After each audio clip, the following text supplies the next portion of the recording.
కథ కాదు సుమ మూడవ భాగం. రెండవ భాగంలో ఈశ్వరి శ్రీశైలం కలిసి మధుసూదన్ రావు భార్యని చంపేస్తారు. ఇక చామంతి శ్రీశైలంని తప్పనిసరిగా పెళ్లి చేసుకోవాల్సి వస్తుంది. కథ కొనసాగుతుంది.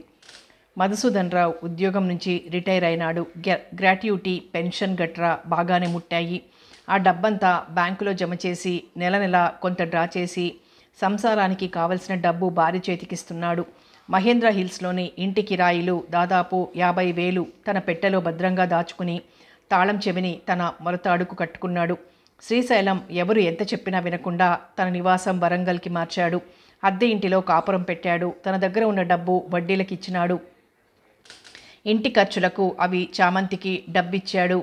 పై వాటాలో 2 స్టూడెంట్స్ ఉండేవారు. వారి కళ్ళు సదా చామంతి పైన ఉండేవి. చామంతికి విపరీత శారీరక కోరికలు ఎక్కువ. శ్రీశైలం దాని బుద్ధి ఎలాంటిదో ఎరుగున్నవాడు కనుక ఓ కన్ను ఆమెకీసి ఉంచేవాడు. తన కోరిక తీర్చుకుని నిద్రపోయేవాడు. చామంతికి కోరిక తీరక నిద్ర పట్టక దొర్లుతుండేది. చామంతి నెమ్మదిగా మత్తు పదార్థం అలవాటు చేసుకుంది. రాత్రి పడుకునే ముందు చిన్న పిసరంత వేసుకుని నిద్రపోయేది. ఈ మధ్య మీ స్టూడెంట్ ఆనందరావు కనపడడం లేదు, మీకేమైనా తెలుసా? తండ్రిని సంపంగి అడిగింది. కాలేజీ నుండి సరాసరి ఇంటికి వెళ్తూ ఉండాలి, తెలుసుకుంటాను. మన ఇంటికి రోజు వచ్చే స్టూడెంట్ను అడిగినాను. ఆ వంట చేసే ఆమెని పెళ్లి చేసుకున్నాడట. విల్సన్ విస్తుపోయాడు. భార్య పోయిందనా? వంటలక్కను పెళ్లి చేసుకోవడం విచిత్రంగా ఉంది. బాగా పరిచయమైనా ఉండాలి, లేదా ఇతర కారణాలు ఏమైనా ఉండొచ్చును. అర్థం కావడం లేదు. కావచ్చును. వాసంతి జబ్బున్నప్పటి నుంచి మధుసూదన్ రావు వరంగల్లో క్యాంపుకు వెళ్ళినప్పుడు ఈ వంట మనిషితో సంబంధం ఏర్పడి తీసుకువచ్చి కిందంతస్తులో నివాసం ఏర్పాటు చేశాడు. ఆమెకు ఒక మగ ఆడ సంతానం. తమ్ముడు ఆమెతో పాటు ఉంటాడట. ఈ వివరాలన్నీ నీకెవరు చెప్పారు? ఆనందరావు మరికొన్ని అతని ఫ్రెండు. ఈ సంగతి విన్నారా? సీతాపతి చదువు మానేసి ఇంటికొచ్చేశాడు. అదేం రోగం? చదువు మానేసి ఏం చేస్తాడట? ఒకసారేమో కిరాణా షాపు పెడతానని చెప్తాడు, మరొకసారి సినిమాలో నటిస్తానని, వాళ్ళు తెలుసునని గొప్పలు చెప్తాడని అన్నాడు ఆ ఫ్రెండు. తండ్రి రిటైర్డ్ అయ్యాడు కదా, ఆ డబ్బు మీద కన్ను పడింది. మీ వారిని అడిగి డబ్బిస్తే మద్రాసుకు వెళ్ళొస్తాను తల్లితో అంటే చివాట్లు పెట్టింది. చక్కగా చదువుకోమని పంపిస్తే మానేసొచ్చావు. ఈ రోజుల్లో చదువు లేకపోతే ఉద్యోగం దొరకదు. పైగా రోడ్లు ఊడ్చే ఉద్యోగమో లేదా ప్యూన్ ఉద్యోగమో దొరుకుతుంది. ప్యూన్ ఉద్యోగానికి కనీసం పాస్ అయి ఉండాలి. అప్పుడు పలానా ఫైలు తెమ్మని గుమాస్తాలు చెబితే తేగలుగుతావా? నీ ముఖానికి 10వ తరగతి కూడా పాస్ అవ్వలేదు. నువ్వు వెళ్ళి మీ నాన్నను అడిగావనుకో, తిట్ల వర్షం కురుస్తుంది. ముప్పూటలా భోజనం చేయడానికి పనికొస్తావు. వెళ్ళు, నన్ను విసిగించకు. అమ్మ, నేను అడిగిన వాటికి సాకు చెబితే నేనేం చెయ్యాలి? ఓ పని చెయ్యి, వరంగల్ వెళ్ళి మీ బావను సలహా అడుగు. ఆయన చెప్పిన విధంగా ఆచరించు. ఇవాళే వెళ్ళు. ఇదిగో ఈ 200 ఉంచుకో. బస్సులోనో రైల్లోనో వెళ్ళు. శ్రద్ధగా విను. బ్యాగులో దుస్తులు, అవసరమైన వస్తువులు తీసుకుని నేరుగా బస్ డిపోకి వెళ్ళాడు. వరంగల్ వెళ్లే బస్సు రెడీగా ఉంది. టికెట్ తీసుకుని వచ్చి కూర్చున్నాడు. తమ్ముణ్ణి చూసి చామంతి సంతోషించింది. అమ్మ ఎలా ఉంది? ఆమెకేం మహారాణిలా ఉంది. రోజుకో కొత్త చీర ధరిస్తుంది. మంచిదే కదరా. ఈ వరంగల్లో ఉన్నప్పుడు వంటలు చేసుకుంటూ మనందరినీ పోషించింది. ఆమె అదృష్టం. కనీసం ఈ వయసులోనైనా సుఖంగా జీవించని. మామయ్య ఎక్కడికి వెళ్ళాడు? అరగంట క్రితం బజార్లో పనుందని వెళ్ళాడు. మామయ్యను పెళ్లి చేసుకోను అని చెప్పి మరెందుకు చేసుకున్నావు? మధుసూదన్ రావు అమ్మను పెళ్లి చేసుకున్నాడు. ఆనందరావు అన్నవరస అవుతాడు కదా. అమ్మ కుదరదు, మామయ్యను చేసుకోమంది. ససేమిరా నేను చేసుకోను అన్నాను. కొత్త నాన్న తన మాట వినకపోతే ఇంటి నుంచి వెళ్ళిపోమన్నాడు. గత్యంతరం లేక పెళ్లి చేసుకోవాల్సి వచ్చింది. చదువు ఎందుకు మానేసొచ్చావురా? గురుకులంలో చేర్పించారు. బాగా చదవాలి, మార్కులు తక్కువ రాకూడదు. నాకు మార్కులు తక్కువ వచ్చాయని 3 రోజులు తోట పని చేయించారు. అంతేకాదు గంటల తరబడి చదువుతూ ఉండాలి. కష్టపడి చదివాను. 9వ తరగతి ఎలాగో పాస్ అయ్యాను. 10వ తరగతి చదవడం నా చేత కాలేదు. పరీక్షల్లో ఫెయిల్ అయ్యాను. అలా 2 సంవత్సరాలు అదే క్లాస్లో చదివాను. ఎంత చదివినా గుర్తుండగా టీచర్ చేత బెత్తం దెబ్బలు తిన్నాను. నువ్వు కష్టపడి 10వ తరగతి పాస్ అయినా ఫలితం ఉండదు. ప్యూన్ ఉద్యోగం చేయాల్సి వస్తుంది. మీ నాన్న పెద్ద ఆఫీసర్గా పనిచేశారు. ఆయనకు నామోషి. అక్క, నువ్వెన్ని చెప్పినా నేను చదవనుగాక చదవను. నీ భవిష్యత్తు గురించి నువ్వు ఆలోచించుకోవాలి. నేను కిరాణా షాపు తెరుస్తాను. అందరూ చదివే ఉద్యోగాలు చేస్తున్నారా? నా ఫ్రెండ్ తండ్రి జబ్బున పడి మంచం మించి లేవడం లేదు. వాడు కిరాణా షాపులో కూర్చొని ఎంచక్క సరుకులు అమ్ముతున్నాడు. వాడికి కాస్తో కూస్తో తెలివేడ్చింది గనుక షాప్ నడుపుతున్నాడు. ఆ తెలివి నీకు ఉంటే ఆ 10వ తరగతి పూర్తి చేసేవాడివి. అబ్బా, పదే పదే 10వ తరగతి పేరెత్తకు. చదువు లేకున్నా ఇతర విషయాల్లో తెలివితేటలు పుష్కలంగా ఉన్నాయి. నువ్వు అనుకుంటే సరిపోదు. కిరాణా షాప్ నడపడం అంటే మాటలు కాదు. మీరంతా నన్ను నిరాశపరుస్తున్నారు. విసుగ్గా చేతిలో గ్లాసు గాల్లోకి విసిరికొట్టాడు. అంత కోపం ఎందుకు నీకు? నీ మంచికే చెప్పాను. అపార్థం చేసుకోకు. అయినా నాకెందుకు బాబు? మీ మామయ్య వచ్చాక నిర్ణయించుకోండి. సీతాపతి అక్కవంక అదోలా చూసి వెళ్ళి మంచమెక్కి కళ్ళు మూసుకున్నాడు. ఇప్పుడు నిద్ర ఏమిటి? దోశలు వేస్తాను, తిందువుగాని లే. మంచి తమ్ముడివి కదూ, లేచి కూర్చో. బ్రతిమాలితే మంచం మధ్యలో బాసింపట్టు వేసుకుని కూర్చున్నాడు. 2 వేడి దోశలు, కొత్తిమీర కారం, దానిపైన నెయ్యి వేసి ప్లేటు తెచ్చివ్వగా గబగబా తినేసి మరొక దోశ కావాలి అన్నాడు. పిండి లేదురా, కారపూస ఉంది, ఇవ్వనా అడిగింది. తలూపాడు. ప్లేట్లో కారపూస తెస్తే గబగబా తినేసి గ్లాసు మంచినీళ్లు తాగాడు. బయలుదేరే ముందు అమ్మ నీకేమీ పెట్టలేదా అడిగింది. ఆమె హోదా పెరిగింది. గదిలోంచి 8 గంటలకు గాని ఈవలకు రాదు. అంతవరకు తలుపులు తెరుచుకోవు. భార్యాభర్తలు కదా, కొత్త మురిపం. తప్పు, అలా అనకూడదు. భర్త పోయాక అష్ట కష్టాలు పడింది. అదృష్టం చేత మధుసూదన్ రావు పరిచయం కలిగి ఆయన ఆదరణతో ఆ మాత్రం సహాయం దొరికింది. వాసంతి మరణం వలన ఆమెకు భార్య హోదా కలిగింది. ఆ మాట నిజమే. కానీ ఆ పెళ్లి వలన నీ కొరిగిందేమిటి? ఆనందరావుకు పెళ్లి చేసుకోవాలని ఆశించావు. అమ్మ పెళ్లితో ఆ ఆశ నిరాశగా మారింది. మామయ్య తెలివి తక్కువ మనిషి కాదు, తిమ్మిని బమ్మిని చేయగలడు. అమ్మ పెళ్లి ఆలోచన అతందే. ఫలితం నువ్వు ఆనందరావు అన్నా చెల్లెలు వరుసగా మారింది. నువ్వు మామయ్యకు భార్య అయ్యావు. అంత దూరం నేను ఆలోచించలేదు. పెద్దయ్య గారు నచ్చజెప్పడంతో అంగీకరించక తప్పలేదు. జరిగిపోయిన దాని గురించి ఆలోచించి బుర్ర పాడు చేసుకోకు. కాస్త తెలివిగా ఆలోచించి మామయ్యను గుప్పిట్లో పెట్టుకో. ఆయనకున్న తెలివి ముందు మనం ఎందుకు పనికిరాము. ఈ విషయంలో అక్క తమ్ముడిని ఒకే గుంజకు కట్టెయ్యొచ్చు. ఓ రహస్యం చెప్పిన వాసంతమ్మను ఇద్దరూ కూడబలుక్కుని మెట్లమించి తోసి చంపారు. అక్క, కాస్త జాగ్రత్తగా ఉండు, నిన్ను కూడా చంపేయగలడు. నా జాగ్రత్తలో నేనున్నానులే.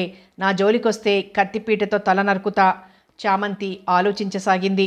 తమ్ముడు కోరినట్లు కిరాణా షాప్ కోసం వెంట ఉండి సహాయపడమని, కొన్నాళ్ళు ఉండి సరుకులు ఏ విధంగా అమ్మాలని శిక్షణ ఇవ్వమని, కొన్నాళ్ళు తమ్ముడికి సహాయం చేస్తూ బజారు వెళ్ళి ఆ హోల్సేల్ సెంటర్ నుంచి మంచి సరుకులు ఎలా తెచ్చుకోవాలో నేర్పమని అమ్మతో చెప్పించాలి. 2 నెలల వరకు అతను అక్కడుండేలా చూడాలి. ఈలోగా పై అంతస్తులో ఉన్న ఆ 2 కుర్రాళ్ల సంగతి తెలుసుకోవాలి. ఆలోచించడం ముగించి తల్లికి ఫోన్ చేసి తన ఆలోచన చెప్పగా ఆమె సరేనంది. నీ ఆలోచన బాగానే ఉంది అని మెచ్చుకుంది. 1 గంట ప్రాంతంలో తూలుతూ శ్రీశైలం ఇంట్లోకి ప్రవేశించాడు. మంచం పైన గాఢ నిద్రలో ఉన్న సీతాపతి వంక ఆశ్చర్యంగా చూసి, వీడెప్పుడొచ్చాడు? ఉదయం వచ్చాడు. ఇంతసేపు మీ కొరకు ఎదురు చూసి నిద్రకు ఆగలేక కళ్ళు మూసుకున్నాడు. వచ్చినవాడు నా కొరకు ఎదురు చూడాలి గాని నిద్రపోవడానికా? వాడిని లేపు. చామంతి తట్టి లేపింది. కళ్ళు నులుముకుంటూ లేచి కూర్చున్నాడు. నమస్తే మామయ్య. నా కోసం వచ్చావని మీ అక్క చెబుతోంది. అందరూ కులాసేనా? నేను 10వ క్లాస్ పాస్ అవ్వలేదు. ఆ గురుకులంలో ఉండి చదవలేను. చదువు చాలించాలనుకున్నాను. కిరాణా షాపు తెరిచి బ్రతుకు తెరువు చూసుకోవాలనుకుంటున్నాను. శ్రీశైలం నివ్వెరపోయి, ఏం చేయాలో నువ్వే నిర్ణయించుకున్నావా? పెద్దవాళ్ల సలహా అవసరం లేదా? మీ కొత్త నాన్నకు చెప్పావా? లేదు, అమ్మకు చెబితే నీ దగ్గరికి వెళ్ళి మామయ్య సలహా తీసుకోమంది. అందుకే వచ్చాను. ఇప్పుడు నీకు ఎన్ని ఏళ్ళు? 18 ఏళ్లు దాటాయి. షాపు నడపడం అంటే మాటలు కాదు. సరుకులు కొనడానికి వచ్చిన వారితో చాకచక్యంగా వ్యవహరించాలి. అందుకే కదా మామయ్య నీ సలహా కొరకొచ్చింది. ముందుగా మీ నాన్న అనుమతి అవసరం. నన్ను అడిగితే ఆ 10వ క్లాసు పూర్తి చేసి ఇంటర్మీడియట్ చదువు. అప్పుడు ఏదైనా ఉద్యోగం చూసుకో. ఈ షాపు నడపడం అంటే ఆషామాషి వ్యవహారం కాదు. సిగ్గుపడాలి నువ్వు. మీ అన్న ఎంఎస్సిలో చేరాడు. అది పూర్తి చేస్తే ఆఫీసర్ హోదా కలిగిన ఉద్యోగం దొరుకుతుంది. అతనికి నాకు పోలికేమిటి మామయ్య? నీ ఆలోచన శుద్ధ తప్పు. నీకు గురుకులం నచ్చకపోతే ప్రైవేట్ కాలేజీలోనో గవర్నమెంట్ కాలేజీలోనో చదువు. కానీ ముందు 10వ తరగతి పాస్ అవ్వు. నేను చదవలేను. మీరందరూ చెప్పినా నాకు చదువు రాదు. మీరు తోడుగా ఉంటే షాప్ ఎలా నడపాలో నేర్చుకుంటాను. చామంతి, నీ తమ్ముడు మొండిఘటం అన్నాడు. బజారు వెళ్ళి ఒకసారి తిరిగి చూడు. షాపులు పోటీలు పడుతుంటాయి. వ్యాపారం మాటలు కాదు, చదువే నయం. శ్రద్ధగా చదివితే పాస్ అవ్వడం తేలిక. సీతాపతి మంచం మీద కూర్చున్న వాడిలా చివాలన దిగి మామయ్యను సమీపించి కాళ్ల మీద పడి, నువ్వే నన్ను కాపాడాలి కళ్ళనీళ్లు పెట్టుకుంటూ అన్నాడు. నేనెలా కాపాడాలి? షాపు తెరవడం మాటలు కాదు, కనీసం అరకోటైనా ఖర్చవుతుంది. ముందుగా 4 వీధులు కలిసే చోటును లేక మధ్యతరగతి కుటుంబాలు నివసించే స్థలంలో మనకు రోడ్డు వైపు ఉండే 2 గదుల ఇల్లు దొరకాలి. షాప్ అంటే నెలకు అద్దె చాలా ఉంటుంది. ఆ తర్వాత వస్తువులు ఉంచడానికి అరలు కలిగిన అలమారలు, షాప్లో సరుకులు ఉంచడానికి పెట్టెలాంటివి, పప్పులు, బియ్యం గట్రా, వంటకు సరిపడా దినుసులు, పెద్ద లిస్టు తయారు చేసి షాప్లో ఏర్పాటు చేసుకోవాలి. అవన్నీ ఏర్పాట్లు పూర్తయ్యాక సామాను ఇలా ఒక్కొక్కటి సమకూర్చుకుని అప్పుడు ఓ మంచి రోజు షాపు తెరవాలి. అంత డబ్బు ఎలా సమకూరుతుంది? నోరు విప్పితే కిరాణా షాప్ అంటున్నావు. గవర్నమెంట్ నుండి షాపు రిజిస్టర్ చేయించాలి. ఎవరిస్తారంత డబ్బు? మీ నాన్న ఇవ్వగలరా? మీ అమ్మ ఇవ్వగలదా? మీ నాన్న ఉద్యోగం నుంచి రిటైర్ అయ్యాడని విన్నాను. అంత డబ్బు ఇవ్వగలడా? మామయ్య సాయంత్రం బయలుదేరి వెళ్దాం. నువ్వుంటే నాన్నకు మంచి అభిప్రాయం ఉంది. నువ్వు చెబితే కాదనడు. మహేంద్ర హిల్స్లో ఉన్న భవనం నుండి అద్దెకున్న వారి నుండి నెలకు 50,000 వస్తాయని అమ్మంది. బ్యాంకులో ఆ డబ్బంతా జమ చేసి ఉండొచ్చును. నువ్వు చెబితే ఆయన నీ మాట వింటాడు. షాపులో బేరాలు చేయడం, సరుకులు ధరలు ఇచ్చేది విషయాలు నీ నుండి నేర్చుకుంటాను. నువ్వు ఇంతగా బ్రతిమాలుతున్నావు కాబట్టి వస్తాను. చామంతి కేసి చూసి నువ్వు కూడా సూట్ కేసు సర్దుకుని రా. నా వస్తువులు చిన్న బ్యాగ్లో సరిపోతాయి. నేనెందుకండి అనవసరంగా ఖర్చు? నాకు రావాలనిపించడం లేదు. తమ్ముడితో పాటు మీరు వెళ్ళి రండి. ఎందుకు రానంటున్నావు? రాజకార్యాలు ఏమున్నాయి? అక్కడ చామంతిని తీసుకుని రాలేదేమి అని మీ అమ్మ అడిగితే సమాధానం ఏం చెప్పాలి? అనవసరంగా కోపం తెప్పించకు అన్నాడు. మనసులో దీన్ని వ్యవహారం గ్రహించలేదనుకుంటుంది. మేడపైన స్టూడెంట్సు దీనికి వల వేశారు, అందుకే రానంటుంది. అక్క, నువ్వు కూడా బయలుదేరు. మామయ్య మాట కాదనకు. అది అలా చెప్పరా. ఈ మధ్య మొండితనం పెరిగింది. భర్త అంటే ఏమాత్రం గౌరవం లేదు. చామంతి గొంతు హెచ్చింది. ఎందుకు ఇవ్వాలి గౌరవం? మీ వ్యవహారాలు నాకు తెలియదనుకున్నారా? పూర్వం అద్దెకున్న ఇంటికి తరచూ ఎందుకు వెళ్తున్నారు? అక్కడ నీకేమీ పనిది కనిపెట్టేసింది. ఆ రహస్యం సీతాపతికి తెలియకూడదు. ఒక్కసారి మాత్రమే వెళ్ళాను. బజార్లో ఓనర్ సాంబయ్య కనిపించి ఇంటికి ఆహ్వానిస్తే వెళ్ళాను. అది సంగతి. ఆయన రమ్మన్నాడు, మీరు వెళ్ళారు చొంగలు కార్చుకుంటూ. ఏమాత్రం డబ్బులు ఇచ్చారు? రేటు పెరిగుండాలి. డబ్బివ్వడమేమిటి? పిలిస్తే వెళ్ళడం తప్ప. ఎందుకు వెళ్తారు? అక్కడ మిఠాయి దుకాణం ఉంది కదా, అలవాటు ఎక్కడికి పోతుంది? భార్యాభర్తల మధ్య జరుగుతున్న సంభాషణ అర్థం కాక బిక్కమొహం వేసుకుని కూర్చున్నాడు.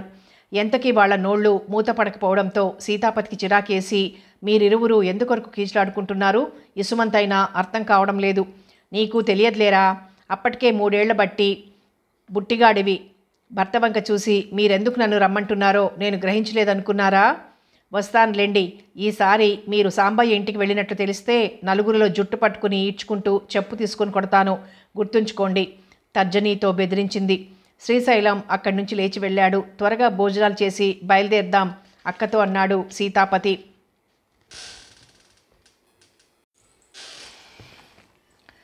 విల్సన్ ఇంటిలోకి అడుగుపెట్టడం ఆలస్యం. నాన్న, ఆనంద్ సంగతి తెలుసుకున్నారా అని అడిగింది. సమాధానం ఇవ్వకుండా సోఫాలో వచ్చి కూర్చున్నాడు. గ్లాస్తో మంచినీళ్లు తెచ్చివ్వగా తాగి గ్లాస్ టీపాయ్ పైన ఉంచాడు. తండ్రి అలసిపోయినట్లు కనిపించాడు. అటు కాలేజీ ఉదయం, సాయంత్రం పిల్లలకి ట్యూషన్లతో నిమగ్నమవడంతో విశ్రాంతి కరువైంది. వయసు 60 లోపు. ఆనందరావు ఇంట్లో లేడమ్మా, తండ్రి ఇంటి నుండి వెళ్ళగొట్టాడు. ఆ మాట విని సంపంగి నివ్వెరపోయింది. ఏం జరిగింది నాన్న అని అడిగితే అక్కడ జరిగిన సంగతులు వివరంగా తెలిపాడు. ప్రస్తుతం అతని ఫ్రెండ్ రూమ్లో ఉంటున్నాడు. ఇరువురు కంబైన్డ్ స్టడీ చేసుకోవచ్చని ఫ్రెండ్ అనడంతో అతని రూమ్లో ఉంటూ హాస్టల్లో భోజనం చేస్తున్నాడట. మన ఇంటికి రావడానికి సిగ్గుతో రాలేదని మా ఫ్రెండ్ అన్నాడు. నాన్న, నేను ఒకసారి వెళ్ళొస్తాను. వీలైతే మన ఇంటికి రమ్మంటాను. వెళ్ళు. మన ఇంటికి వస్తే ట్యూషన్ కుర్రాళ్ళు ఎగతాళి చేస్తారని రాలేదంట. పుస్తకం ముందేసుకుని కూర్చుంటాడట. మనసు మాత్రం స్వాధీనంలో ఉండదట. తండ్రి చెప్పిన సంగతి విని ఆనందుని చూడాలని మనసు తహతహలాడింది. దుస్తులు మార్చుకుని చెప్పులు వేసుకుని వెళ్ళొస్తాను నాన్న అంది. ఆగవమ్మ తల్లి, ఆ ఫ్రెండ్ రూమ్ ఎక్కడుందో తెలుసుకోకుండా ఎక్కడికని వెళ్తావు? పిచ్చి పిల్ల. రామ్నగర్ శ్రీ ఆంజనేయ స్వామి గుడి దాటి 1 ఫర్లాంగ్ దూరం వెళ్తే ఇంటి నెంబరు 35-2 పైభాగంలోని గదిలో ఉంటున్నారు. ఆటోలో బయలుదేరింది. అరగంట ప్రయాణం తర్వాత తండ్రి చెప్పిన ఆనవాళ్లు అనుసరించి వెళ్ళింది. ఆటో అతనికి డబ్బులిచ్చి మేడపైకి వెళ్ళి తలుపు చప్పుడు చేసింది. తలుపులు తెరుచుకున్నాయి. మీ పేరు శ్రీకాంత్ కదా అని అడిగింది. ఆశ్చర్యంగా అవును అన్నాడు. ఆనందరావు ఈ గదిలోనే కదా ఉంటున్నది?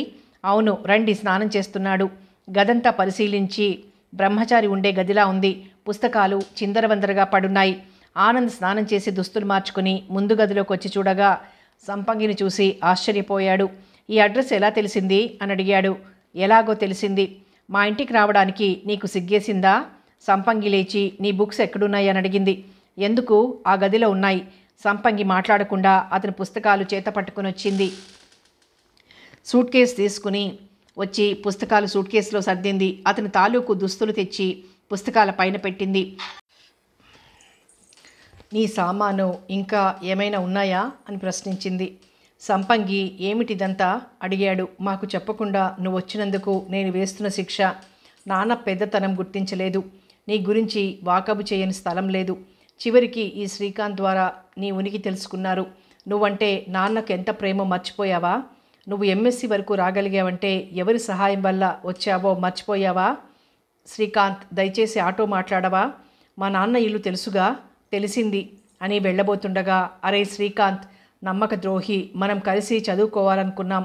ఇదేమిటి, నేను ఇక్కడ ఉన్నట్లు గురువుగారికి చెప్పావా? అవును చెప్పాను. గురువుగారి ఆదుర్దా చూసి నేను చలించిపోయాను. ఆయన తోడు నీకు అవసరం అంటాను. నా మాట విని మీ గురువుగారి దగ్గరకు వెళ్ళడమే మంచిది. నువ్వు ఈ గదిలో ఉంటే నాకు మేలే జరుగుతుంది. కానీ మనం ఆత్మీయులుగా భావించే వారిని వదులుకోకూడదు. అప్పుడప్పుడు ట్యూషన్ కొరకు గురువుగారి దగ్గరకు వస్తాను. అదిగాక కాలేజీలో రోజు కలుసుకుంటూనే ఉంటాం. మరోలా భావించకు, ఆటో తెస్తాను అని వెళ్ళాడు.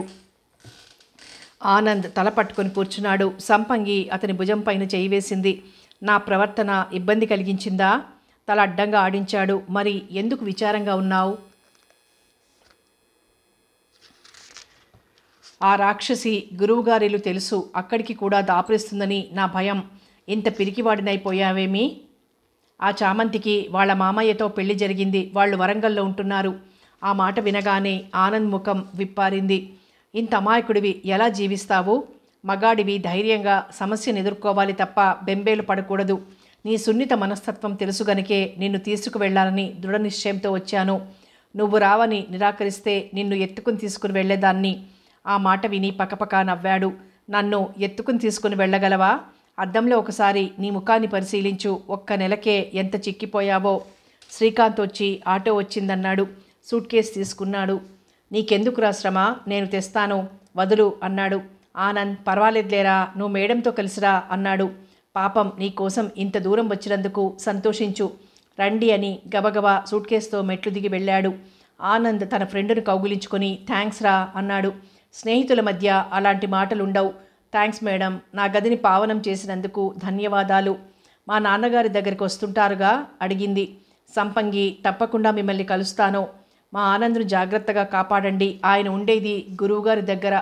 చదవకపోతే బెత్తం దెబ్బలుంటాయి కనుక అని ఫక్కున నవ్వింది. ఆమె నవ్వు గిలిగింతలు పెట్టినట్లయింది ఆనందరావుకు. దారిలో మాట పలుకు లేకుండా మౌనంగా ఉన్నాడు. అతని కేసి చూసి మర్చిపోయావా అన్న సంపంగి, ఇంత ప్రేమ నా పైన ఎందుకు కలిగిందో బోధపడటం లేదు. ప్రేమ పొందడం కొరకు ప్రేమించడం ఒక పద్ధతి. రెండో పద్ధతి ఆకట్టుకోవడానికి అనేక పద్ధతులు అనుసరించడం. మూడో పద్ధతి ఇరువురు ప్రేమించుకున్న వివాహ బంధంతో ఒకటి కావడం. ఈ పద్ధతి ఏ పుస్తకంలో చదివావో? నువ్వు చెప్పిన 3 పద్ధతులు గాక 4వ పద్ధతి అనుసరించవచ్చునా? కఠిన ప్రశ్న వేశావు. నీకు తెలిసే అడుగుతున్నావు, అవునా? అవును. చామంతి పెళ్లి చేసుకోమని వెంటపడింది. ఇష్టం లేదని చెప్పినా వినలేదు. పెళ్లి విషయంలో నాకు వైరాగ్య భావం ఉంది. కారణం ఇది అని చెప్పలేను. పెళ్ళంటేనే విరక్తి. పెళ్లి లేకుండా మనిషి మనుగడ సాధించలేడా? వివాహం చేసుకున్న వారందరూ సుఖంగా జీవిస్తున్నారా? పరస్పర కలహాలతో సుఖంగా లేరు కదా? సఖ్యత లోపించినప్పుడు ఆ వివాహం దేని కొరకు? సంపంగిలో స్తబ్దత అలుముకుంది. ఆనందరావులో వివాహం అంటే అయిష్టత ప్రకటించడానికి మూల కారణం ఏమై ఉంటుంది? సంపంగి కళ్ళు చిప్పిల్లాయి. ఆమె వంక చూసి నా సమాధానాలు బాధించాయా? నా మనసులో మాట చెప్పాను. ప్రేమించేలా ప్రయత్నిస్తే ప్రేమ కలుగుతుందా? ఓహో, ఇది ఒక పద్ధతి కూడా ఉందా? ఊహించలేదు. ప్లీజ్ మాట దాటయ్యకు. సమాధానం కావాలి. ఎవరైనా ప్రేమించావా? మీ నాన్న కాదన్నారా? మహాప్రభో, ఇంతవరకు ప్రేమ ఎరగను. ప్రేమించే వాళ్లను ప్రేమించాలి. అలాంటి వారిని శోధించడం కష్టమైన పని. మనసు అనంత అగాధం. అందులో లక్షల ఆలోచనలుంటాయి. నిన్ను ప్రేమిస్తున్నవారు దొరికారా? దొరికారు. కానీ ఆ మహానుభావుడు కఠినాతి కఠినాత్ముడు. ప్రేమ పదం అంటేనే ఆమడు దూరం పరిగెత్తుతున్నాడు. వారెవరో చెప్పు, నేను ప్రయత్నించి నిన్ను ప్రేమించేలా చేస్తాను. వివాహం అంటే నచ్చని వాడిని ప్రేమించేలా అతనికి ప్రేమ పదాలు నేర్పుతావా? ఎలా సాధ్యం? సాధ్యాసాధ్యం లేకుండా ప్రయత్నిస్తాను. మనసును ప్రేమ వైపు మళ్ళిస్తే తప్పకుండా ప్రేమ పాత్రుడవుతాడు. కొన్ని నిమిషాలు ఆలోచించి, సంపంగి నిజం చెప్పు, నీ మనసులో ఎవరైనా ఉన్నారా? ఇష్టపడుతున్నావా? విల్సన్ గారికి తెలుసా? ఒకేసారి ఇన్ని ప్రశ్నలా? నేను స్త్రీని, మనసులోని మాట ఎలా చెప్పగలను? సిగ్గు అనేది ఒకటి ఉన్నది కదా, వెల్లడించాలంటే ధైర్యం కావాలి. చిత్రంగా ఉంది నీ వ్యవహారం. ప్రేమ టాపిక్ తెచ్చింది నువ్వు, అడిగితే ధైర్యం లేదంటావు. మరింతసేపు ఎందుకు చర్చించావు? నన్ను ఉద్ధరిస్తావని వెక్కిరిస్తూ అంది. ఆనందరావు పగలబడి నవ్వాడు. మనసారా నవ్వింది ఆ రోజే. తల్లి కాలం చేసినప్పటి నుంచి ఏదో పోగొట్టుకున్నవాడిలా దీనంగా పాలిపోయిన ముఖంతో ఉండేవాడు. హమ్మయ్య, మనసారా నవ్వావు. నా మనసుకు సంతృప్తి కలిగింది. ఆమె భుజం చుట్టూ చేయి వేసి హత్తుకున్నాడు. మనసు చాలా సున్నితం. పేరు మాత్రం సంపంగి. సుగంధ పరిమళం అతని గుండెల్లో దాచుకుంది. నీకు రహస్యం చెప్పనా? నువ్వు చంటిపాపలా ఉన్నప్పుడు విల్సన్ గారికి దొరికావు. మేమంతా వంతుల వారీగా ఎత్తుకుని ఆడించేవాళ్లం. ముఖ్యంగా నేను చేతులు చాచగానే బోసి నవ్వులతో నా ఒడిలోకి వచ్చేదానివి. నాపై అసూయ పడేవారు విల్సన్ గారు. ఓసారి ఇలా అన్నాడు, ఆనంద్, పోయిన జన్మలో మీరు ప్రేమికులు. ఈ జన్మలో కూడా ఆ ప్రేమను మర్చిపోలేక జన్మించారు. అందుకే మీరు వయసొచ్చాక ఆ ప్రేమతత్వాన్ని మర్చిపోకుండా కలిసిపోయి ఉండాలి.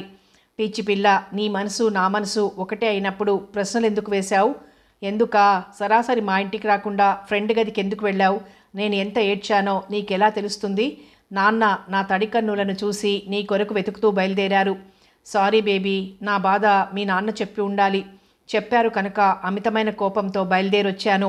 అప్పటికీ నాన్న వెళ్ళొద్దని వారించాడు. వాడి మనసు బాగోలేనప్పుడు వెళ్ళడం సమంజసం కాదన్నా వినకుండా నేనొచ్చాను. రానంటే చెంపలు వాయించి తీసుకొస్తాను అన్నాను. అంత పని మాత్రం చెయ్యకు. ఉత్త అమాయకుడు. సున్నితమైన మనసు వాడిది. తల్లి అంటే తగని ప్రేమ. ఆమె మరణం వలన వాడి మనసు బీటలు వారింది. అందుకే వెళ్తానంటున్నాను. వసంతమ్మ మరణం అనుమానాస్పదంగా ఉంది. ఆ ఇంటిలోని వారంతా రాక్షసాంశ కలవారు. నా చేతిలో అధికారం ఉంటే చర్నాకోల్తో కసితీరా కొట్టేదానిని. పిచ్చిదానా, ఆ దెబ్బలు వాళ్ళని మార్చలేవు. సరే, నేను వెళ్తున్నాను. చూడు, వాడిని ఒత్తిడి చేసి రమ్మనకు. వస్తానంటే తీసుకునిరా. కొన్నాళ్ళు అక్కడ ఉండటం చేత మనసుకు స్వాంతనం కలుగుతుంది. అలాగే అని నిన్ను మా ఇంటికి తీసుకుని రావాలని నిశ్చయంతో బయలుదేరాను. ఆమె చేతిని తన చేతిలోకి తీసుకుని సున్నితంగా ముద్దు పెట్టుకున్నాడు. ఆమె ఒళ్ళు పులకరించింది. ఇరువురు గడప దాటి ప్రవేశించారు. వీరి రాక కోసం ఎదురు చూస్తున్న విల్సన్ గారి ముఖం విప్పారింది. ఏం బాబు, మమ్మల్ని మర్చిపోయావా? ఎందుకు నాన్న తెలిసి విషయం అడగడం ఎందుకు? ఆ ప్రసక్తే మనం తీసుకుని రాకూడదు. అతను ప్రశాంతంగా ఉండాలి. పెద్దగా చదువు కొనసాగించాలి. ఎంఎస్సి క్లాస్లో ఫస్ట్ రావాలి. అతనికి సహకరించడమే మన కర్తవ్యం. నువ్వు ఆదేశించాక అప్పీలు ఉండదు. నేను వంట చేశాను. మీరు రావడం ఆలస్యం కావచ్చని నాకు వచ్చిన డిష్ తయారు చేశాను. సంపంగి నడుంపైన చేతులు పెట్టి ఆనంద్ వైపు చూసావుగా, మీ గురువుగారి హృదయం అమిత సున్నితం. మీరు ఇరువురిని ఆ భగవంతుడు భలేగా సృష్టించాడు. నాన్న, నా మాటగా చెబుతున్నాను. కాలేజీకి వెళ్ళడం ఎలాగో తప్పదు. ఉదయం సాయంత్రం ట్యూషన్లు తగ్గించండి. మీ ఆరోగ్యం ముఖ్యం. అలాగేనండి, మీరు చెప్పినట్లు ట్యూషన్లు తగ్గిస్తాను. నా మాట కూడా నువ్వు వినాలి. నీ వయసు 23 మా చెల్లెల భర్త దారిలో కలిశారు. మీ అమ్మాయి పెళ్ళెప్పుడు అని అడిగాడు. ఆలోచించలేదు అన్నాను. మీకు అభ్యంతరం లేకపోతే మా అబ్బాయి జాన్సన్ మీ అమ్మాయిని ఇష్టపడుతున్నాడు. బజార్లో ఎదురుపడిందట. అమ్మాయిని చూడగానే ప్రేమించాడట. ఇంటికి వచ్చి నాతో చెప్పాడు. నేను సంశయించాను. దొరికిన పాప ఏ కులానికి చెందిందో తెలియదు. ఒకవేళ హిందువైతే క్రిస్టియన్ అబ్బాయితో పెళ్లి చేయడం నాకు మనస్కరించదు. అదే విషయం అతనితో అన్నాను. నేను విచారించి అమ్మాయి పుట్టుపూర్వత్రాలు తెలుసుకొని తెలపగలను. సంపంగి అర్థవంతంగా ఆనంద్ కేసు చూసింది. అది గ్రహించిన వాడిలా చిన్నగా తలూపి, గురువుగారు, నేను ఒక మాట చెప్పాలనుకుంటున్నాను. మీరు అన్యదా భావించరు కదా? అవశ్యం చెప్పు. నువ్వు మా మేలు కోరేవాడివి. నీ మాట నాకు సమ్మతమే. చిన్నతనం నుంచి సంపంగి అంటే నాకు ప్రాణం. నా చదువు పూర్తయ్యాక నేను సంపంగిని పెళ్లి చేసుకోవడానికి అనుమతివ్వండి. ఆమె కూడా నేనంటే ఇష్టపడుతుంది. విల్సన్ సంతోషంగా మంచి కబురు విన్నాను. సంపంగి కూడా ఇష్టపడడం అంతకన్నా కావాల్సిందేముంది? ఆనందరావు సంపంగి ముందుకు కదిలి చేతిలో చేయి వేసి ఇరువురు విల్సన్ పాదాలకు నమస్కరించబోయారు. ఆయన వారించాడు. నెల రోజుల నుంచి ఆ మెస్ తిండి తిని తిని రుచి చచ్చిపోయింది. తప్పదు కాబట్టి తినక తప్పలేదు. మీరు పాఠాలు చెబుతూ ఉంటే అరటిపండు ఒలిచినట్లు అర్థమవుతాయి. మీ వంట కూడా అంతే. అయితే నాన్నకు వీరతాళ్లు వెయ్యాల్సిందే, సంపంగి నవ్వుతూ అంది. నీకు ఇదంతా వేళాకోళం. గురువుగారిని ఆట పట్టించొచ్చునా? మా మధ్య ఈ సరస సంభాషణ తరచూ జరుగుతూనే ఉంటుంది. ఏ నాన్న మీరు మాట్లాడరేం? మీ సంభాషణ ముగించి భోజనం చేయండి. నా పళ్ళెం ఖాళీ అయింది. దృష్టి అంతా భోజనం మీద ఉండాలి. వాస్తవంగా సంపంగి భోజనం చేస్తున్నప్పుడు మాట్లాడదు. నిన్ను చూసి హుషారు ఎక్కువైపోయింది. థ్యాంక్స్ నాన్న. ఇప్పుడెందుకు కానీ త్వరగా భోజనం పూర్తి చేయండి. అక్క, బావగారు ఎక్కడికి వెళ్ళాడు? శ్రీశైలం అడిగాడు. చామంతి వంక చూసి, నీ మొహం వాడిపోయింది, చిక్కినట్లు కనిపిస్తున్నావు. ఏమైనా విశేషమా? సరే, పెళ్ళై నెల కాలేదు అంది మూతి ముడుస్తూ. అక్కకి ఇక్కడికి రావడం ఇష్టం లేదు. మమ్మల్ని వెళ్ళమంది. మామయ్య అందరూ వెళ్లాల్సిందేనని పట్టుబట్టారు. అక్కకు కోపం వచ్చింది. ఇరువురు మాట అనుకున్నారు అన్నాడు సీతాపతి. చామంతి భర్తతో తగువెందుకు? మొదట్లో మామయ్య అంటే ఇష్టపడేదానివి. నీలో ఈ మార్పు ఎందుకొచ్చింది? తల్లి నిలదీసింది. నన్ను ప్రశ్నించడం మానేసి మీ తమ్ముడి రాచకార్యాలు ఏం వెలగబడుతున్నాడో అడుగు. ఏరా నిజమేనా? పెళ్ళైతే పాడలవాట్లు మానేస్తావని అనుకున్నాను. మీ బావకు తెలిస్తే బాగుండదు. శ్రీశైలం మనసు పితూరులు చెబుతుంటే జుట్టు పెట్టి వంచి 4 పిడిగుద్దులకు కొట్టాలన్నంత కోపం వచ్చింది. అదేం లేదక్క, కమిషన్ వ్యాపారం చేస్తున్నాను. ఆ పని మీద షాపులు తిరగాల్సి ఉంటుంది. రావడం ఆలస్యమైతే చాలు పుట్టెడు అనుమానం. ఎక్కడికి వెళ్ళావు, ఎందుకు వెళ్ళావు ప్రశ్నలతో నా మెదడు తినేస్తుంది. అదేం విడ్డూరం, నీకు మగాడు 4 చోట్ల తిరగాల్సి ఉంటుంది. అవునరా, కమిషన్ వ్యాపారం అంటే ఏమిట్రా? షాపుల్లో సరుకులు అవసరమైనప్పుడు వారికి కావలసిన వస్తువులు హోల్సేల్ మార్కెట్ ద్వారా ఏర్పాటు చేస్తాను. షాపులు వారికి తిరగడం తప్పుతుంది. ఆ ఏర్పాట్లు నేను చేస్తాను కనుక డబ్బులు ముట్ట చెబుతారు. అలాగా? ఏమాత్రం సంపాదిస్తున్నావు? పర్వాలేదు, మా ఇద్దరి జీవితాలకు సరిపోను డబ్బులు సంపాదిస్తున్నాను. షాపులు అంటే గుర్తుకొచ్చింది. నీ బావమర్ది చదువు మానేశాడు. కిరాణా షాపు నడుపుతాడంట. చేతకాని పని చేయలేవని ఎంత చెప్పినా మొండిగా చదవనని మామయ్య సహాయంతో షాప్ పెడతాను అంటున్నాడు. షాపు నడపాలంటే ఏమాత్రం ఖర్చు అవుతుంది? అది మన తాహతును బట్టి ఉంటుంది. ఒక మోస్తరు షాపు ఏర్పాటు చేసుకోవాలంటే కనీసం 50 లక్షలన్నా అవుతాయి. అంత డబ్బా? గుండె బాదుకుంది. కిరాణా షాపులంటే మాటలా? కనీసం 2 గదులున్న షాపు దొరకాలి. మధ్యతరగతి కుటుంబాలు ఉన్న చోట అయితే మంచిది. మొదటి గదిలో అరలున్న అలమరాలుండాలి. 2వ గదిలో వస్తువుల స్టాక్ ఉండాలి. ముందు గదిలో సరుకులైపోతే 2వ గదిలో నుంచి సరుకులు తెచ్చుంచుకోవాలి. నెలకు ఒకసారి అవసరమైన సరుకులు హోల్సేల్ మార్కెట్ నుండి తెప్పించుకోవాలి. ఈశ్వరి అదంతా విని తల పట్టుకుంది. ఇదంతా వీడి వల్ల ఏమవుతుంది? మామయ్య సహకారం ఉంటే అన్నీ సమకూర్తాయి. 50 లక్షలు ఎక్కడి నుంచి తేవాలి? ఎవరిస్తారంత డబ్బు? నువ్వు నాన్నను అడగమ్మా, ఇస్తాడు. నీకంతా ఆటగా ఉంది. ఆయన ఎందుకు ఇస్తాడు? అడిగితే ఆయన కోపం ఎలాంటిదో నీకేం తెలుసు? అందుకే కదా తమ్ముడు నీ దగ్గరికి వెళ్ళి పంపింది. వీడి బుర్రకు పట్టిన ఆ పిచ్చి కుదిరిస్తావని. చదవలేడట, షాప్ అయితే నడపగలడట. ఆ తెలివే ఉంటే హాయిగా చదివి ఏదైనా ఉద్యోగం చెయ్యొచ్చు కదా. అక్క, నాకు ఓపిక నశించింది. వివరంగా చెప్పాను. అందులోని సాధక బాధకాలు చిలుకకు చెప్పినట్లు చెప్పాను. వింటేగా హఠం వేసుకుని షాప్ అంటూ ఒకటే జపం. బావగారిస్తే షాపు ప్రయత్నం చేయొచ్చును. అంత డబ్బు ఇవ్వలేదంటే వీడు చదువుకోవాలి, లేదంటే వీధులు ఊడ్చే ఉద్యోగం చెయ్యాలి. శ్రీశైలం అన్నాడు. పోనీ వీడు కూడా కమిషన్ వ్యాపారం చేస్తే ఎలా ఉంటుంది? నగరంలో వీడికి ఏం చేతనవుతుంది? ఇక్కడ పోటీ ఎక్కువ. వాళ్ళు వీడిని క్షణం కూడా ఉండనివ్వరు. పారిపోయి రావాల్సిందే. మరి ఎలారా? వీడి సమస్య ఎలా తీరుతుంది? బావతో మాట్లాడు. ఆయన అంగీకరిస్తే డబ్బులు ఇస్తానంటే నేను నా వంతు సహాయం చేయగలను. మామయ్య షాప్ పెట్టాలంటే కష్టాలు చాలా ఉంటాయని భయపెడుతున్నావు. కొన్నాళ్ళు నాతో పాటు ఉండి నీ సహాయంతో వ్యాపారం ఎలా చెయ్యాలో నేర్చుకుంటాను. నేర్చుకుంటావు. మీ అమ్మ నిన్ను గారాబం చేసి చెడగొట్టింది. వెధవ, అంత డబ్బు ఎలా వస్తుంది? మాటలా? అంత డబ్బు నా దగ్గర ఎక్కడుంది తమ్ముడు? నువ్వే బావను నీ తీయని మాటలతో అంగీకరించేలా చెయ్యాలి. అందుకు సమర్థుడివి నువ్వే. నీకు పుణ్యం ఉంటుంది. ఈ ఒక్క సహాయం చెయ్యి. నీ పుణ్యం నాకెందుకు? 4 గీచుకోవడానికి కూడా పనికిరాదు. కాస్త నాకు ముట్ట చెప్పకపోతే ఎలా? అక్కడ నా కమిషన్ వ్యాపారం మూలపడింది. నీ కూతురు అది కొనాలి, ఇది కొనాలి అని డబ్బులకు పీడిస్తుంటుంది. దాని కోరిక తీర్చాలి కదా. అవును, పెట్టెలో నీ వాటా డబ్బుండాలి కదా. అందులో నుంచి 50 లక్షలు ఇవ్వగలవు కదా. అయ్యో రామ, ఆ డబ్బులు ఎక్కడున్నాయి? ఆనంద్ బాబు తల్లి తనకు చేయించిన గొలుసు కావాలని తండ్రిని అడిగాడు. తాళం చెవి తెలియదని చెప్తే ఆ పెట్టె తీసుకునిరా, తాళం పగలగొడతా అన్నాడు. డబ్బుల విషయం బయటపడుతుందని తాళం చెవి దొరికిందని తెచ్చిచ్చాను. గొలుసు కొడుకు చేతికిచ్చాడు. తాళం చెవి తన దగ్గరుంచుకున్నాడు. మొన్న ఒక గొలుసు కొనాలని డబ్బులు అడిగితే ఆ పెట్టెలోని డబ్బు బ్యాంకులో జమ చేశారట. మహా పిసినారి గొట్టు. ఇళ్ల మీద వచ్చే ఇంటి అద్దెలు కూడా కొంత సంసారానికి గాను ఇచ్చి మిగతా డబ్బు బ్యాంకులో జమ చేశాడు. ఏమో అక్క, నాకైతే నమ్మకం లేదు. నా ప్రయత్నం నేను చేస్తాను. అదృష్టం ఉంటే వాడి కోరిక తీరుతుంది, లేదంటే ఇంతే సంగతి. నేను నిమిత్త మాతృరాలిని. మొత్తం భారం నీదే. బావను మెప్పించడం నీ వంతు. ఏమే చామంతి, నువ్వేం మాట్లాడవు? తమ్ముడికి సహాయం చెయ్యాలని అనుకోవడం లేదా? వాడు బాగుపడడం నీకిష్టం లేదా? నా పెళ్ళికి మీరేం చేశారు? నీ తమ్ముడు గారి వయసెంత, నా వయసెంత? 20 ఏళ్ల తారతమ్యం ఉంది. అది మీరు ఆలోచించారా? పరిస్థితులు నువ్వే కల్పించావు. తప్పేమీ లేనట్లు మాట్లాడుతున్నావు. నువ్వు గర్భంతో ఉన్నావని అబద్ధమాడావు. ఆనందరావును పెళ్లి చేసుకోవాలని ఎత్తులేశావు. అతను నీకు అన్నవరుస అవుతాడు. పెళ్ళెలా చేస్తాం? నేను ఆ పని చెయ్యకపోతే నీ గతి ఏమయ్యేదో ఆలోచించావా? నీకు ఇక్కడ స్థానం ఉండేదా? గతించిన ప్రసక్తి తీసుకొని రాకు. ఆయన విన్నారంటే చేతిలో ఏది ఉంటే దాంతో కొడతాడు. జాగ్రత్త. వీళ్ళ మాటలు విన్నాడో లేదో మధుసూదన్ రావు హాల్లోకి వచ్చాడు. శ్రీశైలం గబగబా వెళ్ళి ఆయన కాళ్లకు నమస్కరించాడు.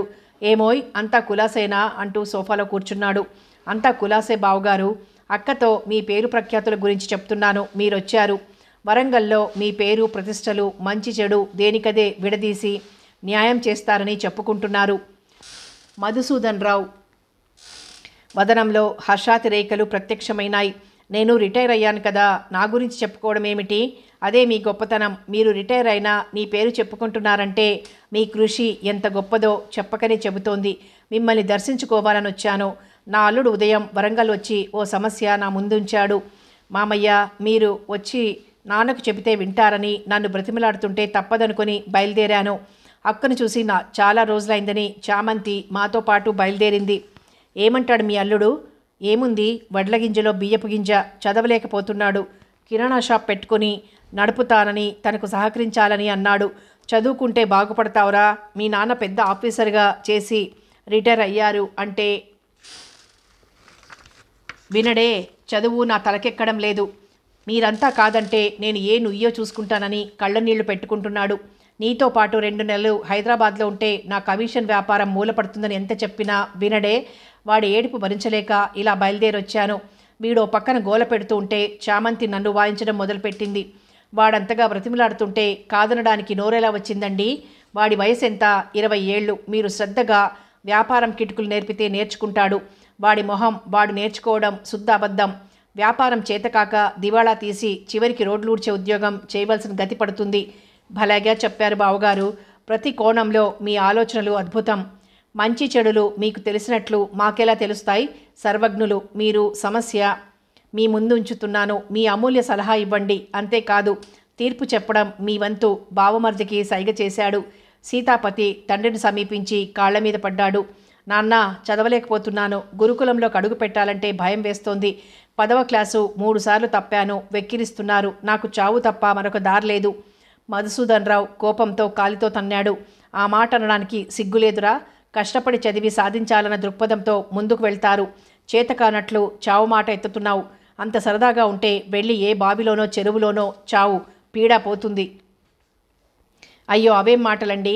వాడి అసక్తతను వెల్లడించాడు. మీరు ధైర్యం చెప్పాల్సింది పోయి తూలనాడుతున్నారు. నోర్మొయ్. పిల్లలు గారాబం చేస్తే ఇదిగో ఇలాగే తయారవుతారు. ఏ మాటకు ఆ మాట చెప్పాలి. ఆనంద్కు నేను ట్యూషన్ చెప్పించలేదు. ఎలా చదువుతున్నావని ఏనాడు అడగలేదు. ప్రతి క్లాసు ఫస్ట్ ర్యాంక్ తెచ్చుకొని ఇప్పుడు ఎంఎస్సీ చదువుతున్నాడు. శ్రద్ధ అంటే అలా ఉండాలి. ఆనందరావు పేరెత్తడంతో ఈర్ష్యతో రగిలిపోయారు. కావచ్చును 5వ క్లాస్తో నువ్వు చదువుకు స్వస్తి చెప్పావు. ముఖం మార్చుకొని ఏం చేయమంటారు? తమ్ముడు పుట్టగానే నాన్న కాలం చేశాడు. అమ్మ వంటలు చేసి పోషించింది. తమ్ముడు ఇంటర్మీడియట్లో ఉండగా అమ్మ కాలం చేసింది. తమ్ముడు బాధ్యత నా పైన పడింది. వాడు చదువు మానేసి షాప్లో ఉద్యోగం చేస్తూ వాడు తోడు నీడగా ఉన్నాడు. వరంగల్ క్యాంపులో మీరున్నప్పుడు పరిచయం కలిగింది. మీ వలన 2 పిల్లల్ని కన్నాను. మీరు వరంగల్ వచ్చినప్పుడల్లా డబ్బులు ఇచ్చేవారు. మీరిస్తే తీసుకున్నాను. కానీ ఏనాడైనా మిమ్మల్ని అడిగానా? నేను కూడా చదివి ఉంటే పిల్లల చదువు మీద శ్రద్ధ తీసుకునేదాన్ని. మీరైనా వచ్చినప్పుడు వాళ్ళ చదువు గురించి పట్టించుకున్నారా? ఈశ్వరి నిలదీసి అడిగేసరికి మధుసూదన్ రావు మౌనం వహించాడు. వ్యవహారం తెగేదాకా లాక్కూడదని శ్రీశైలం అక్కవంక కోపంగా చూశాడు. అక్క, అన్యాయంగా మాట్లాడుతున్నావు. బావగారు తప్పులేదు.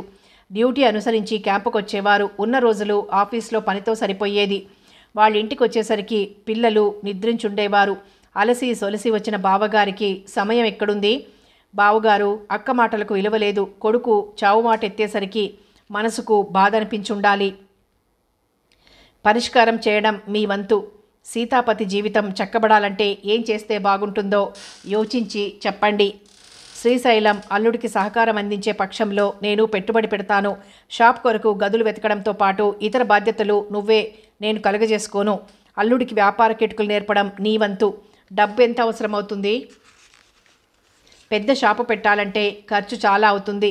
షాపుకి 30 లక్షల పైన అవుతాయి. మధుసూదన్ రావు ఉలిక్కిపడ్డాడు. అంత డబ్బా? చాలా తక్కువ బావగారు. ఒకటో రెండో ప్రతి వస్తువుకు అరలుండాల్సిందే. ఆ ఏర్పాట్లకు 10 లక్షలు అవుతాయి. సరుకులు అందించడానికి ఒక కుర్రాడు అవసరం. నెల నెల జీతం ఇవ్వాలి. హోల్సేల్ సెంటర్ నుంచి సరుకులు షాపుకొచ్చేలా ఏర్పాటు చేసుకోవాలి. ముందుగా డబ్బు కట్టాలి. నెలకు సరిపడా వస్తువులు తెచ్చిచ్చినందుకు డబ్బు చెల్లిస్తూ ఉండాలి. అరువు లేనిది షాపు నడపలేం. ఇలా చెప్పాలంటే సమస్యలు వస్తూనే ఉంటాయి. క్రమంగా అలవాటైతే షాపు నడపడంలో ఆరితేరవచ్చును. మధుసూదన్ రావు శ్రద్ధగా విని, ఒక షరతు, 30 లక్షలు ఇస్తాను. ప్రతి నెల మీ ఆదాయంలో సగం చెల్లించాలి. శ్రీశైలం ఉలిక్కిపడ్డాడు. సగం మీకు సమర్పించుకుంటే షాప్ ఎలా నడుస్తుంది? నా పెట్టుబడి తిరిగి రావాలి కదా. కాస్త తీరిస్తే బ్యాంకు వాళ్ళు లోన్ ఇస్తారు. ప్రారంభంలో షాప్ నడవాలంటే సరుకులు రావాలి, కొనేవాళ్ళు రావాలి. జనం అలవాటు పడితే షాపు నిలబడుతుంది. ఒక 6 నెలలు ఆగండి. షాపు నడిస్తే మీరు అడిగిన డబ్బులు చెల్లిస్తాం. మీ అబ్బాయిని కనికరించండి. ముందుగానే షరతు పెడితే ఎలా? సరే, అంగీకరిస్తాను. మంచి సెంటర్లో షాపు కొరకు గదులు వెతకండి. అద్దె ఎంత ఇవ్వాల్సి వస్తుందో తెలియదు కదా. సరే, మీరు అల్లుడిని తీసుకుని ఆ పనిలో ఉండండి. అన్నీ సమకూర్చాక నాకు చెబితే డబ్బు ఏర్పాటు చేస్తాను. శ్రీశైలం ఊపిరి తీసుకున్నాడు. థ్యాంక్స్ మామయ్య, మొత్తానికి నాన్నను అంగీకరింపజేశావు. పనులు సక్రమంగా జరగాలి. మీ నాన్న తత్వం నువ్వెరగవు. ఇప్పుడు సరే అన్నాడు. కాస్త తేడా వస్తే అవతలికి పొమ్మంటాడు. బెంగ పెట్టుకోవద్దు. పొగడ్తలకు లొంగని వారుంటారా? చామంతి కేసి చూసి, నువ్వు మాట్లాడడం లేదు. మీ నాన్నను సరే అనిపించాను. ఈ రాత్రికి పార్టీ ఇవ్వాలి. మంచి మందు సరుకు తెప్పించు. తినడానికి వేపుడుండాలి. ఏర్పాట్లు చేయాలా? డబ్బులు చెట్టుకు కాస్తున్నాయా? నీ అల్లుణ్ణి లేదా మీ అక్కని అడుగు. అక్కడి నుంచి లేచి వెళ్ళిపోయింది. ఏరా సీతాపతి, మీ అక్కకు దయ్యం పూనిందా? మాటకు కసుమంటుందేమిటి? నేను ఇంటి అల్లుణ్ణి, ఆ మాత్రం గౌరవించరా? సీతాపతి, నీ సంగతి ఏమిటి? తమ్ముడు దానితో పోటీ ఎందుకు? నేను డబ్బులిస్తాను. మంచి సరుకేదో చెప్పు, తెస్తాడు. 2 కిలోల చికెన్ తీసుకునిరా, వేపుడు చేస్తాను. మీ బావగారిని కూడా పిలు. పార్టీ నువ్వే ఇస్తున్నట్లు చెప్పాలి. లోపలికి వెళ్ళి డబ్బులు తెచ్చివ్వగా సీతాపతి డబ్బు తీసుకుని బయలుదేరాడు. సీతాపతి ఈల వేసుకుంటూ వెళ్తుండగా గేటు దగ్గర నిల్చున్న చామంతి వాడిని పక్కకు తీసుకెళ్ళి, అమ్మ డబ్బెంత ఇచ్చింది? 4,000 అన్నాడు. అంత డబ్బెందుకు? తెలియదు. అమ్మ చెప్పిన సరుకులకు అవుతుందేమో. నువ్వో తింగర వెదవ. 2 కిలోల చికెన్కి మసాలాలకు 500 అనుకో. విదేశీ సరుకు బాటిల్ ధర 1000 రూపాయలు అవుతుంది. అందులో నుంచి ఓ 1500 నాకివ్వు. లెక్క అడిగితే ఏమని చెప్పాలి? అమ్మ అడగకపోయినా మామయ్య అడుగుతాడు. నాన్నకు తెలిస్తే బెత్తం దెబ్బలు పడతాయి. అదీ కాక కిరాణా షాప్ పెట్టబోతున్నాను. డబ్బు ఇలా ఖర్చు పెట్టడం తెలియని వాడివి షాప్ ఎలా నడుపుతావని తిడతారు. నేనివ్వను. చామంతికి కోపం వచ్చి డబ్బు బలవంతంగా తీసుకోవడానికి ప్రయత్నించింది. ఆమె చేతిని పట్టుకొని ఘాట్లు పడేలా కొరికాడు. చెయ్యి వదిలేసింది. దొంగ సచ్చినోడా, నీ పని పడతాను అని శాపనార్థాలు పెడుతూ వెళ్ళింది. గేటు దాటి గబగబా వెళ్ళిపోయాడు. తల్లి చెప్పిన మసాలాలు కొన్నాడు. వైన్ షాపుకు వెళ్ళి ఫారిన్ బ్రాండ్ విస్కీ కావాలన్నాడు. షాపు వాడు ఎగాదిగా చూసి, తాగుతావా అడిగాడు. నీకు తాగబోతలా కనిపించానా?